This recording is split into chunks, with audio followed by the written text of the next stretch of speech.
Hello and welcome to 6 Minute English. I'm Neil. And I'm Alice. Neil, what are you eating? Peanuts.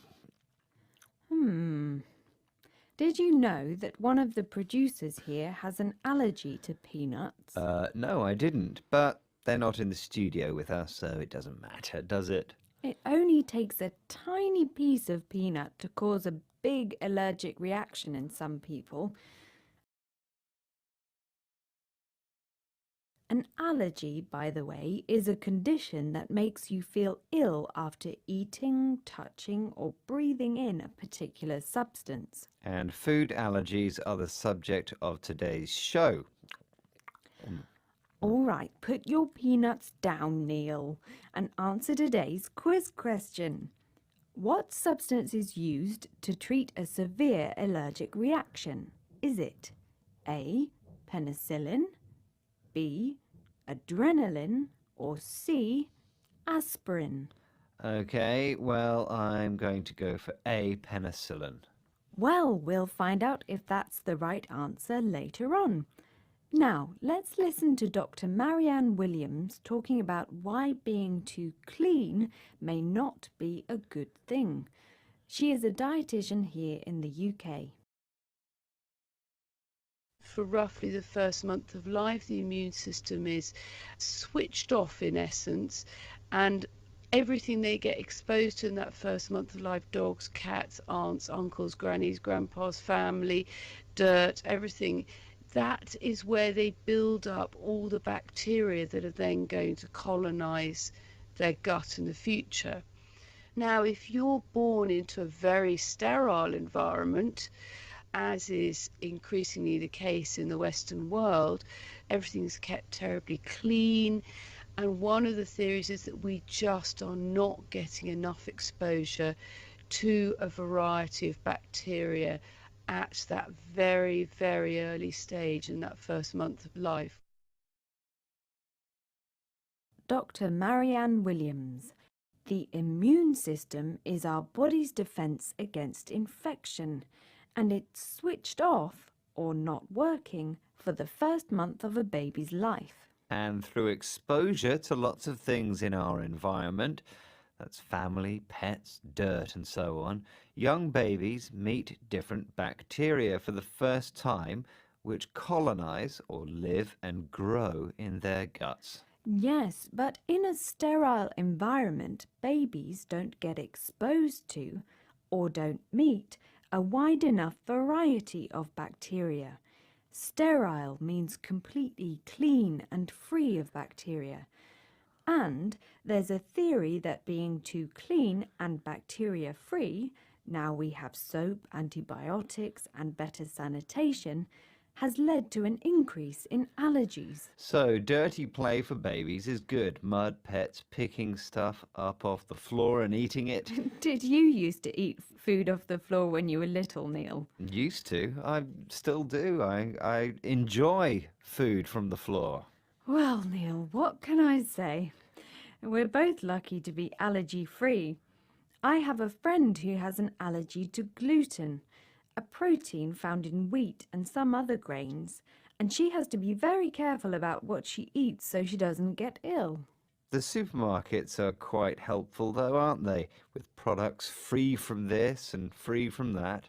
This is helpful, yes, but the food industry is now marketing their products to attract consumers who don't have a proven or tested allergy. Why would you buy free from foods if you don't have a food allergy? Well, people have started to believe that certain foods, like gluten or dairy, are bad for us, though there isn't any medical evidence to support this. Let's hear about how rickets, a disease caused by a lack of vitamin D in the diet, is affecting some children in the UK. This is BBC reporter Mike Williams.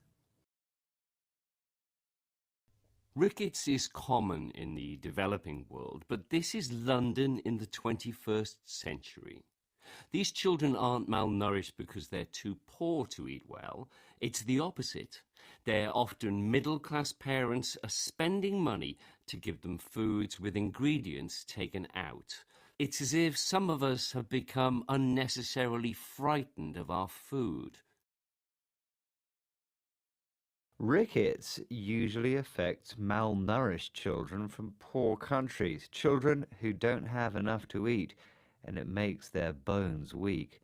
But here in London, some parents are buying their children expensive free-from foods, for example, to avoid dairy, and are sometimes making them very ill. It sounds crazy, doesn't it? Yeah, it's nuts. Get it? Ha. Nuts. Very good. Yes, nuts. That means crazy. Now, I think it's time for the answer to today's quiz question. Okay then. So earlier in the show, I asked what substance is used to treat a severe allergic reaction?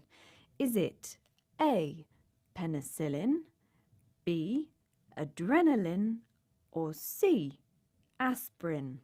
I said A, penicillin. And you were wrong, Neil.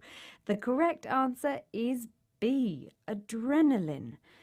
An injection of adrenaline can be used to treat anaphylaxis or severe allergic reactions to insect stings, foods, drugs, and other allergens. Antibiotics such as penicillin treat bacterial infections, and aspirin is a painkiller you might take for a headache. Okay, can you tell us the words we heard today again, please, Alice? Sure, they are allergy, immune system, switched off, colonize, get exposed to, sterile, gluten, proven, rickets, malnourished, nuts, anaphylaxis.